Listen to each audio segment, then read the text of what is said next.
Hi everyone, I'm Paulette Morrissey from Tulip Square, and today I thought I would show you some different things you can make if you have some leftover quilted scraps. I'm talking about pieces that you've already quilted and maybe they were cut off of something that was too long, or maybe they're left over if you were making oven mitts or a little purse or a tote or something, but they're already quilted and they're just left over and maybe too big to feel like you should throw them away, but you don't know what to do with them. So I've come up with 5 easy projects that you can make with these pieces, and I'm going to show you how to do all of them. I'm not going to show you how to make pot holders and coasters and things like that because they're obviously too easy. They're just, you know, you cut a square and you finish the edges with binding or however you want. So I'm going to get all the pieces I need together to make these projects, and I'm going to have, there's 5 different projects I'm going to show you. I'm going to gather up some zippers and some bindings and things like that, and I will be right back and we'll get started on making these. Okay, I've got everything cut out, and as we go I'm going to give you the dimensions of everything, but they will also be in the comments below. So the first thing I'm going to make is a little coin purse, and I think I have made this in previous videos for different reasons, but it doesn't hurt to repeat it since it's one of the 5 things that is easy to make with your scraps. So these pieces are 4.5 by 5.5 inches, and you need a zipper that's longer than 5.5 inches, and a nylon one because you're going to cut it. And you don't have to use this size, obviously. You use what to fit what scraps you've got, but don't go more shorter than about 4 inches or it's really hard to turn it right side out. So you've got to decide which is going to be your right side and your wrong side, and I'm going to have the polka dot be my right side. So I'm going to take one of these pieces and I'm going to take the zipper. With the zipper thing, the fabric is going to be right side up and the zipper thing is going to be right side down. So the zippery thing I'm turning down, and then I'm going to lay that zipper along the top edge here so that this little metal end is sticking off the end and the rest of the zipper's off that end, and then I'm just going to sew along here.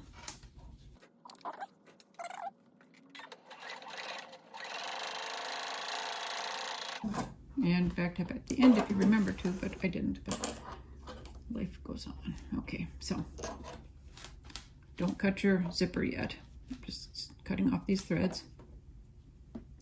And then what you want to do is you either want to trim this down really short or you want to fold it back and top stitch along the edge. Now the stuff I'm using has got 2 layers of batting, so it's really thick and it does not want to fold down because I really don't need 2 layers for a coin purse since it's just a coin purse. So I'm just going to trim this edge down really short. It's so you don't have any threads being able to get up and snag your zipper. So I'm just trimming that down really short like so. So it's like that, it can't get in the zipper now. Okay, now I'm going to, this is the right side of the coin purse. The zipper is now, you can see the right side is there. I'm going to take my other half of the zipper and I'm going to put it right here so the 2 right sides are facing.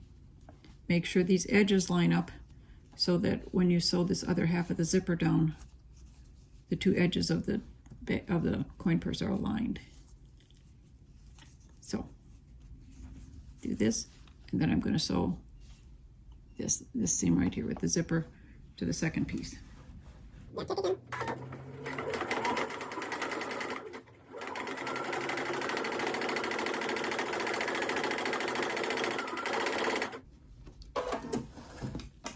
And then like before, because this stuff is too thick to turn under and top stitch, I'm just going to snip off this excess seam. I'm cutting it pretty darn close to the stitching.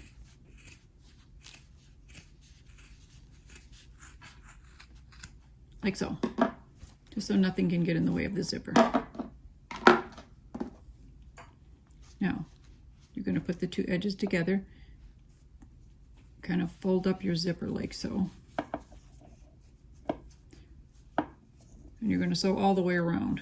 But before you do that, make sure you go in here and you unzip the zipper about 3/4 of the way down. You don't want it all the way to this end so that it gets in the way of your sewing over here. But you do want it far enough so you can turn it to the right side over here. So make sure you do that. So I'm going to bring that like so. And I'm going to stitch and go slowly over the zipper because you're sewing over the zipper teeth, kind of. You don't want to break a needle.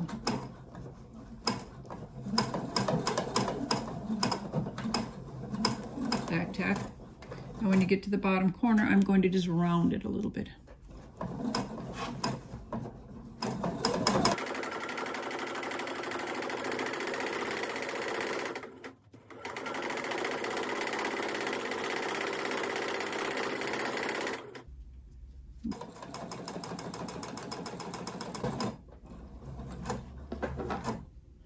Just getting stuck under there.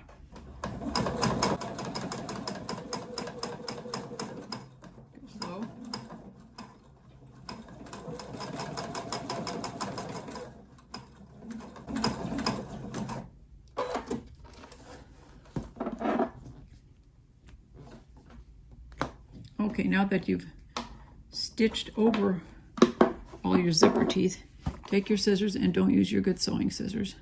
And you can cut off both ends of the zipper. I cut it off right after that little metal thing. And then it's this end, just snip it off. And that's why you need not to use a metal zipper. And then I'm going to trim off these seams where I cut them on a curve.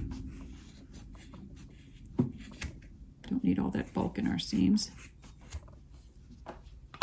And then because I left the zipper open, I can turn this right side out now.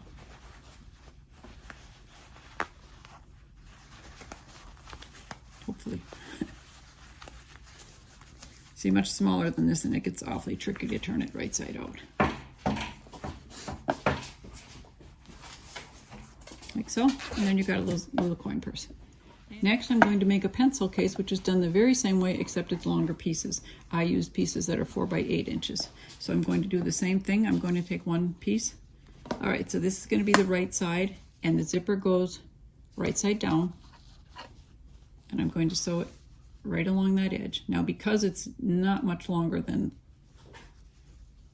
the piece, I'm still going to have to center it right on there. So, and watch out for your zipper piece. I'm just going to unzip this while I sew it down, just to get it out of my way.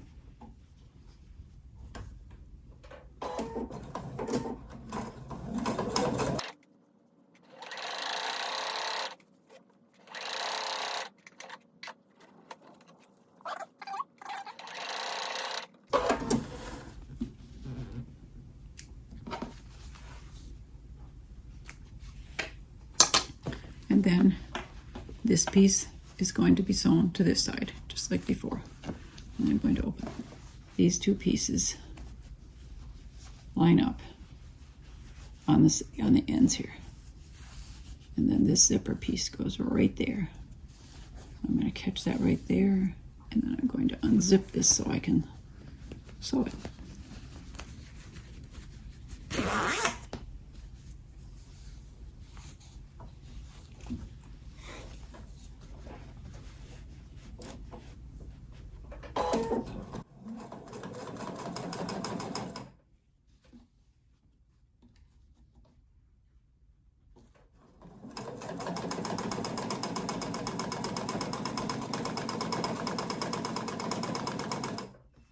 When I get most of the way down, I'm going to lower my needle, raise my presser foot so I can shove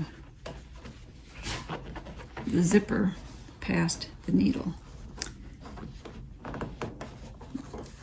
There we go.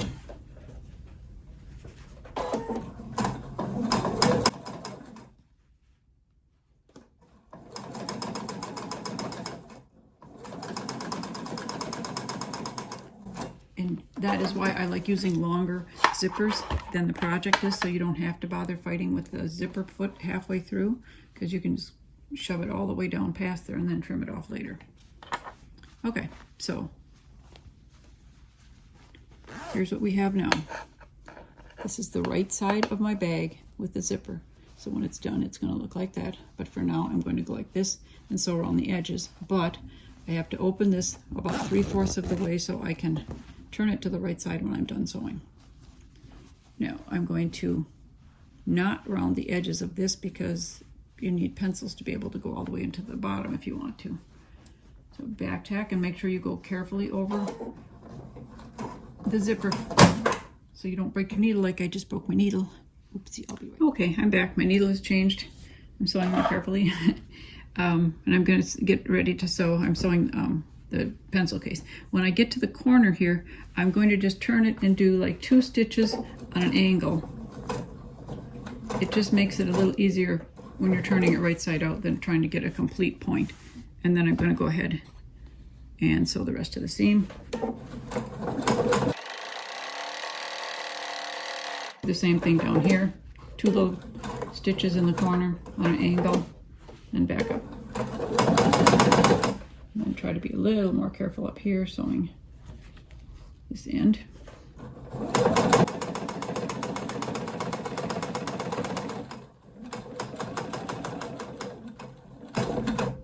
And back tack a little.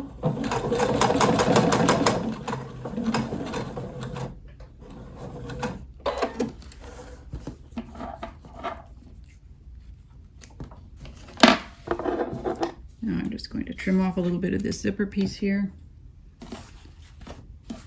Trim other end of the zipper here. And I'm just going to snip off a little bit of the corners just to reduce bulk when we turn it. There we go. And now because I left it mostly open, oh, another thing is I'm going to trim off these thick seams here so we don't get all that thread unnecessary in our zipper.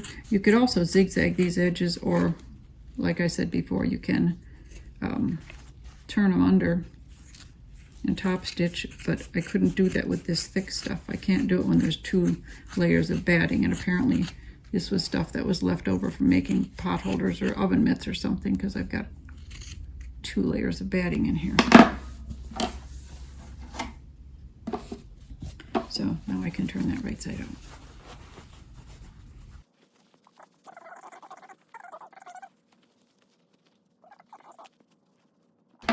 Get some threads right here in our way.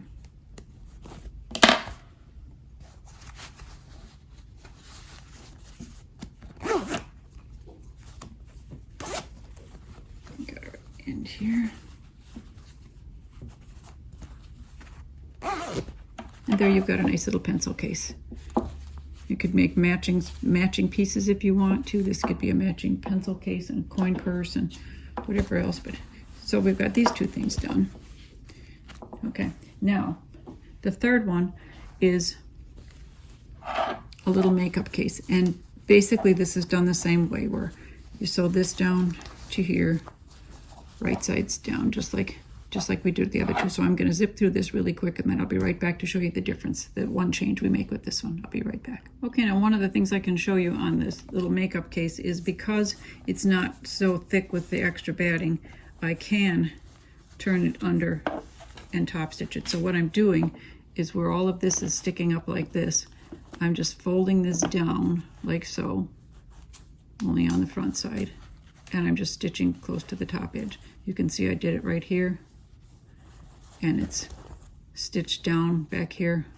So I'm just going to flip this over and do the same thing. I'm just going to push this way, like so, and sew it down.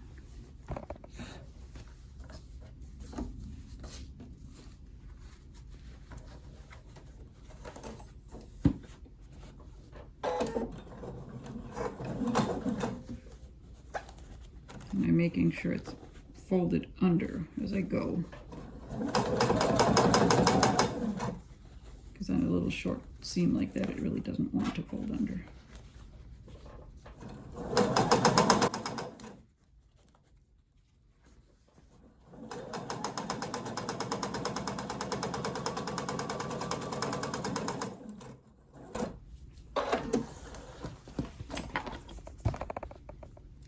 And then I'm going to go ahead and sew it all the way around the outside edge after I make sure the zipper is partially open. And then I'll be right back and show you the last final difference. Okay, this little bag is all sewn together. The zipper's still open here. And I've got the corners trimmed. So what I'm going to do before I turn it right side out is I'm going to go into one corner and I'm going to flatten the corner like so, so that this center side seam and the center bottom seam are kind of aligned with each other. They're like even with each other. And then I'm going to sew across here. Oops, get that out of the way. I'm going to sew I'm going to sew right across here. I'm going to like sew across the corner. And I'm going to do it so I'm starting about an inch down and end up about an inch. So right from there to there. I'm just going to sew that down. And if it helps, you can pencil it in or mark it, measure it, whatever you like. I'm just going to eyeball it. Make sure you back tack at the corners.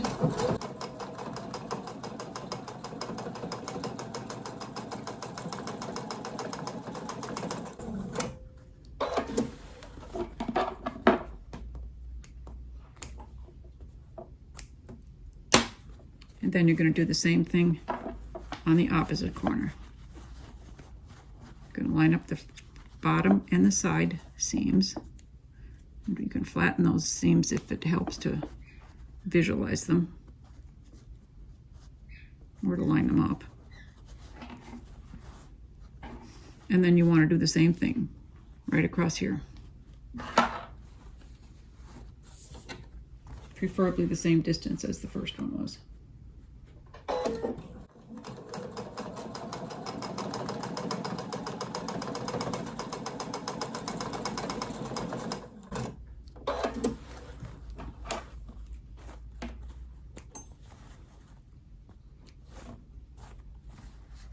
Now, if you want to get fancy and serge your inside seams and everything so it's all pretty, you can, but I'm not going to.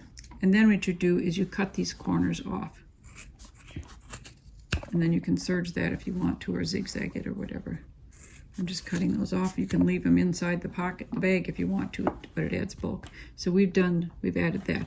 Now what we have when we turn it right side out now is we have a bag with a nice big square bottom instead of the skinny non-dimensional bottoms that the coin purse and the pencil case have. You've got a little tote here. Get everything all turned right side out and show you.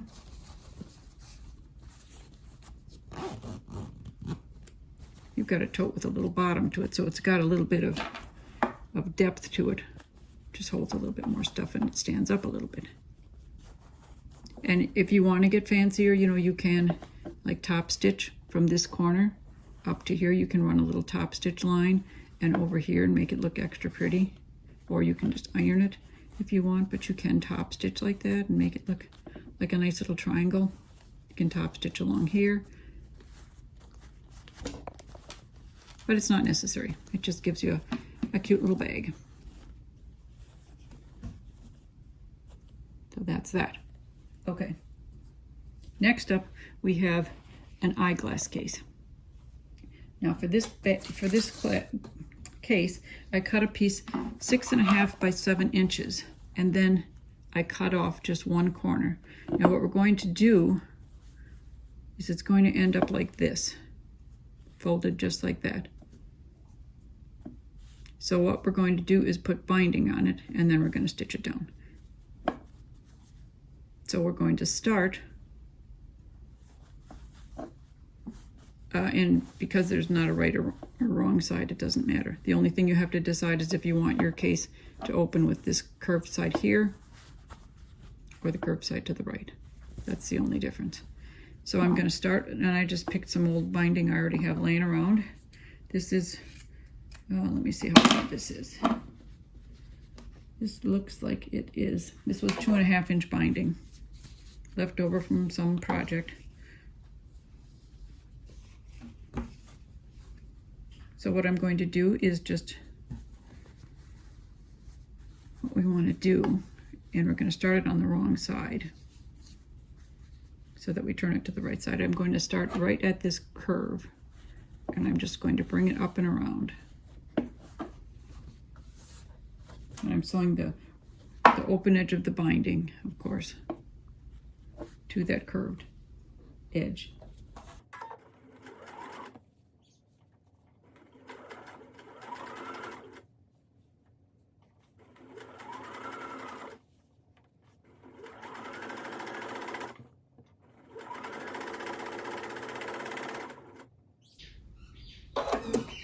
I'm going to stop a little bit shy of the corner right here and cut the thread.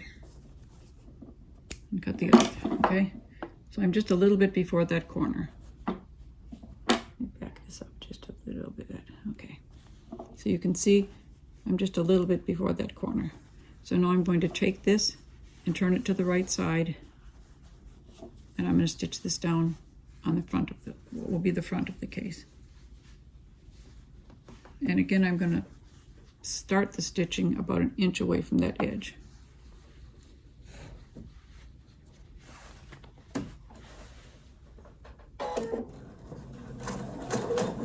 And normally I would be using a brown thread.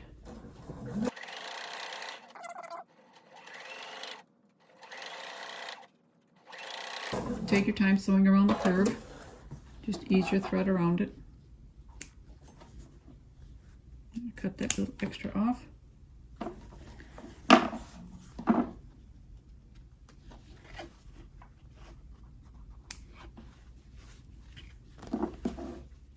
Okay, now that's sewn to the right side, so I've got that sewn on both sides. Now I'm going to start at that corner where I stopped, and I'm going to sew down this side.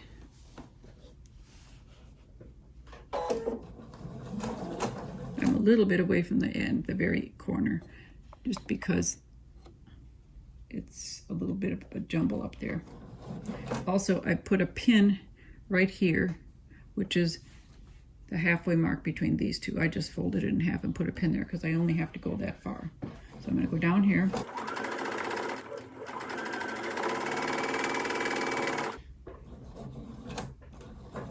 I'm going to do a regular binding corner where I take that off, turn it here like so, and bring it back down so the binding is parallel to the next edge like so. And then I'm going to sew this short little seam here.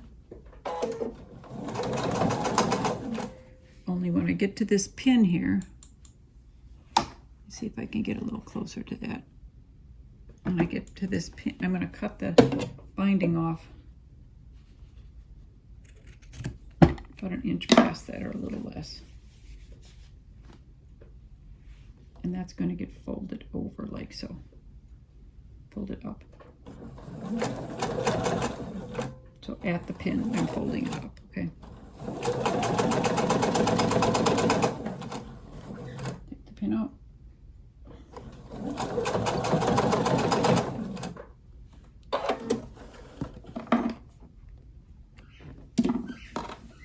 Get rid of all these extra threads here.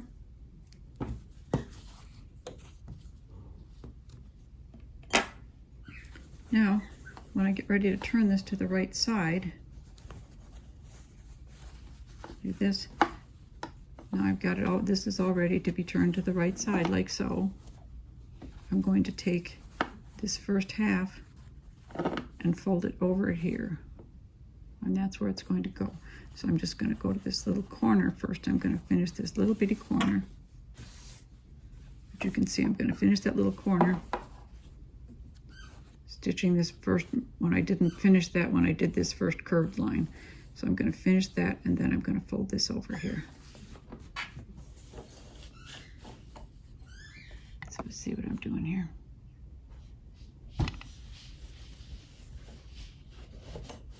Just going to finish that little bit of a seam here. Get kind of close to the corner. Then I'm going to do a regular binding quilt corner. Get the corner like squared off so it's like a little bit of a mitered corner here.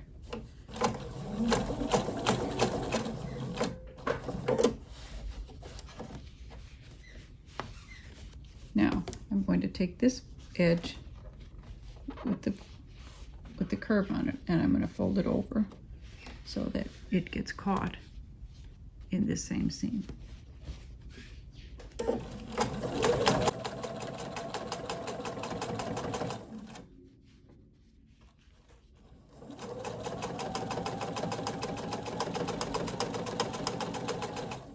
I'm coming to this next corner, so I'm just going to do the same little mitered corner thing, just like regular binding, only I'm doing it kind of backwards from what I usually do.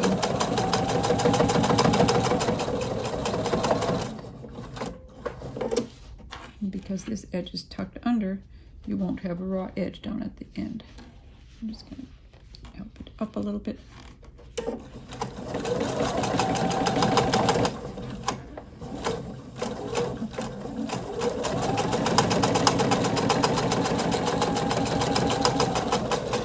Back tack a little bit here.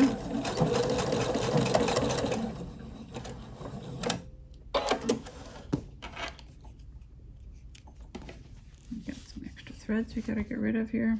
There we go. And there you have a glass case. Glass case. Now you can make this longer, shorter, wider, narrower, but it does nicely hold a pair of glasses. And I would have to say that I didn't need the 2.5 inch binding. The 2.25 inch binding would probably have been a little more logical. But there's a nice little glass case. And last but not least, we've got some binding and a big piece of scrap felt, scrap quilted fabric. I got felt applique on the brain, I guess, today. Okay, so what this is going to be is a roll-up for pencils or makeup brushes or paint brushes or whatever you like. So what we're going to start is deciding which is going to be the front or back. Now, I'd kind of like the kittens to be the outside, but since it's sideways because it's going to go this way, I'm going to have them be the inside, unfortunately. So I'm going to start by taking the binding, and I know I put some binding out here for this thing. Ah, here it is. Guess I'm using blue binding for it.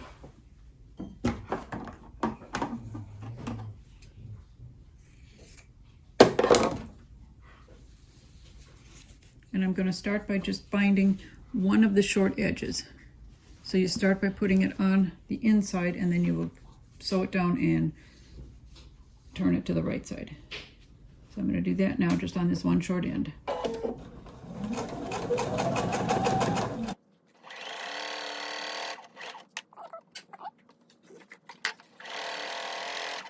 So I have sewn this down to the right side, I mean the wrong side. And then I'm going to turn it to the right side and stitch it down.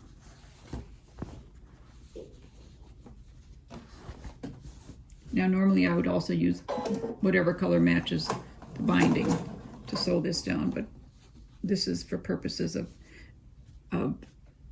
instruction. You can see the white thread a lot better for, you know, on the video.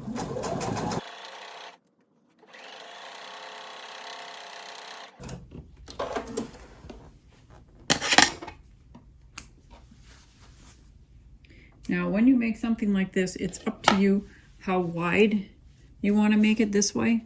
It depends on how many pencils and things you want to hold. This will hold pencils or paintbrushes or colored pencils or makeup brushes. And you can also vary how deep your pockets are going to be. How much you fold this up is going to be how deep your pockets are. So for pencils, I'm just going to fold it up about 4 inches. So it's going to be about like so. And then what I'm going to do is bind all the way around this outside edge with it folded up. You fold it up, pin it or clip it or whatever, but keep it folded. I'm just going to clip it. Grab a couple clips. I just want it to stay even. So I'm going to clip it on the 2 edges, and I'm going to sew the binding all the way around. And when I sew, oh, one more thing. I'm going to take, this is just a Grosgrain ribbon, and I'm just going to take a piece about Oh heck, it's almost gone. I'll just take the whole thing. It looks to be about 20 inches long.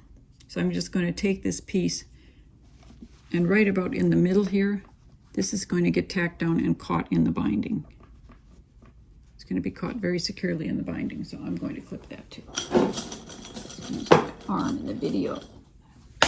No, then I threw it someplace else. Okay, so this will get stitched down right there. So I'm just going to go ahead and sew the binding to the wrong side and then turn it to the right side, or it really doesn't matter which way I do it on this part. Just get a nip binding here, and you don't bind the bottom edge.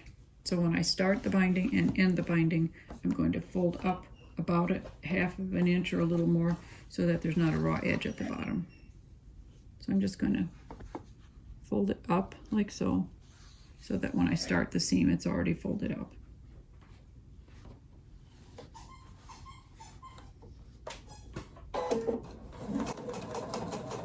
For this, I'm going to back tack. And I'm going to remove this clip as I get to it, and when I get to the top of the pocket here, I'm also going to back tack.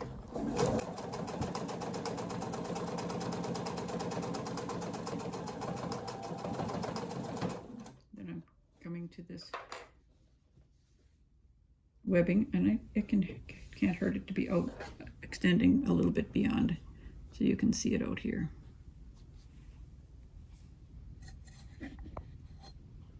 I'm just going to back tack right over that too.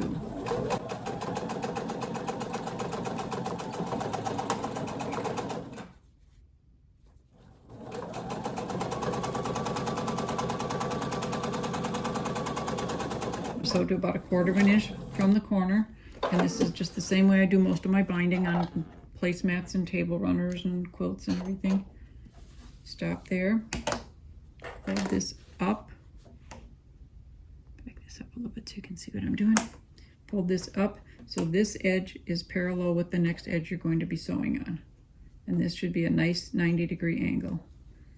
And I'll show you, I've got a ruler handy. It's a quick, easy way to do this so it works really nice. Let me find a little ruler. When you fold this up, if you lay a ruler right there and hold it, then you can pull this down. And it's exactly where it's supposed to go. And then you can pull the ruler out. And then you go ahead and sew this next seam to the next corner. Once again, you stop about 1/4 of an inch from the corner.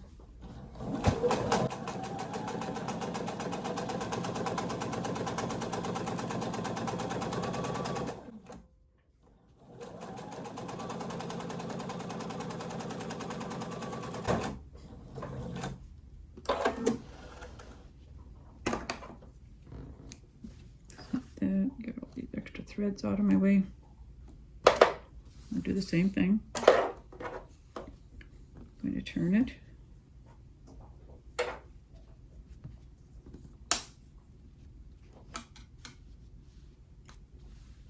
Lay the ruler right there so it's parallel with this top edge. Hang on to that and bring this down like so. And then that's lined up perfectly, and then you pull the ruler out. I'm going to sew down. When I get close to the end, I'm going to trim it.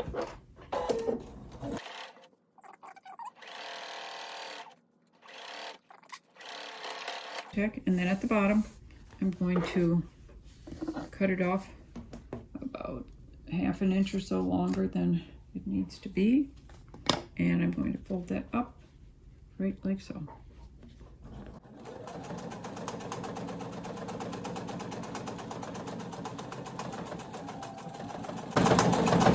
Remember, you're folding it up on this side, so when you fold it over later, it's on the inside. You don't want to fold it down now because then it would show.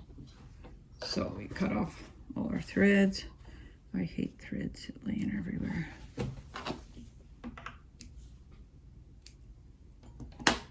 Get the ruler out of the way, and then I'm going to stick these little things just in here so they don't accidentally get caught in any sewing.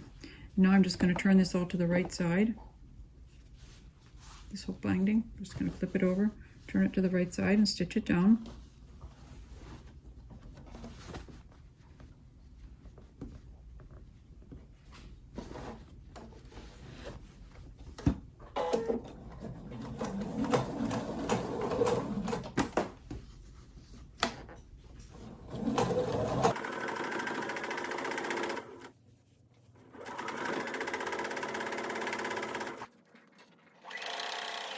When I get to the corner, I'm going to do one of my regular mitered corners. Where I take the next fabric, tuck it in with my finger, and then pull the first one over, and it kind of makes a nice mitered corner. And if it didn't miter nicely, just tuck the first one in a little bit further until it miters. Go to turn it to the next side.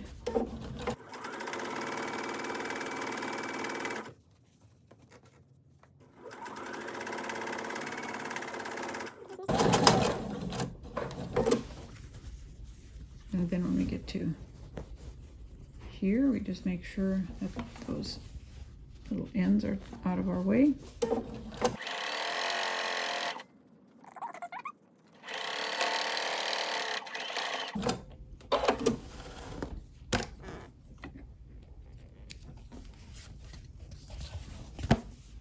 Now all you have to do, this is the easy part, get these out of the pocket.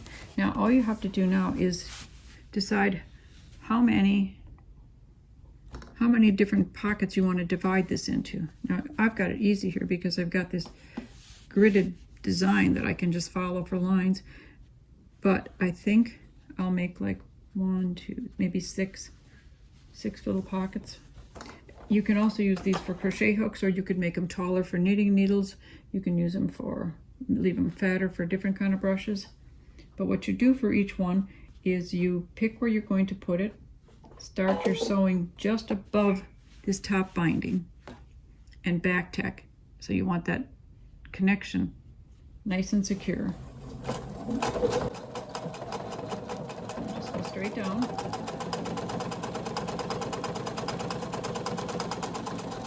And back tack at the bottom.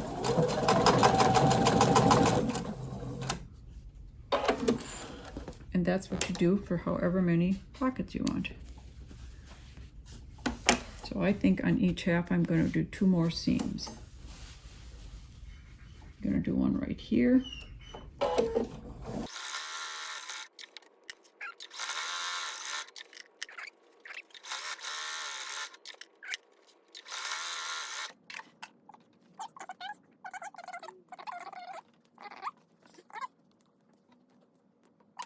And it is all done. Now what you do is when you're ready to fill it with whatever, you can fold this top over and you just roll it up and you tie this around and around.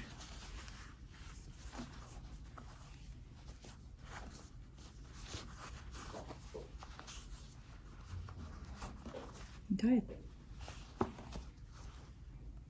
And it's done. And because you fold it over the top edge, nothing's going to fall out. And technically, I probably could have sewed this down a little bit lower. So, learn from my mistakes. And that can be folded down as little or as much as you need to, depending on how long your things are. You can have it folded all the way down. If this was a much bigger piece, you could fold it further down. It just depends on what your scrap is. And this could probably be stitched in place so that it's more in the middle. Like I would put it probably down here. Like right about here. Down here. Like at the top of these bindings, that could go here. But it'll still work fine the way it is. And we can put pencils or whatever we want in there. So there you have it. You've got your brush case, your glass case, your little makeup tote, your coin purse, and a pencil case, all from scraps. So I hope you enjoyed this video, and we will get back and see you again sometime soon. We'll get busy with some more videos. If there's something that you need to see a video of, please let us know. And if you like this video, please subscribe, hit the little button so that you like it, and also hit the little button if you'd like to be notified when you want to see more videos. And go check out our patterns, the free ones and the paid ones, all on tulipsquare.com. And you guys have a nice day, and we will see you soon.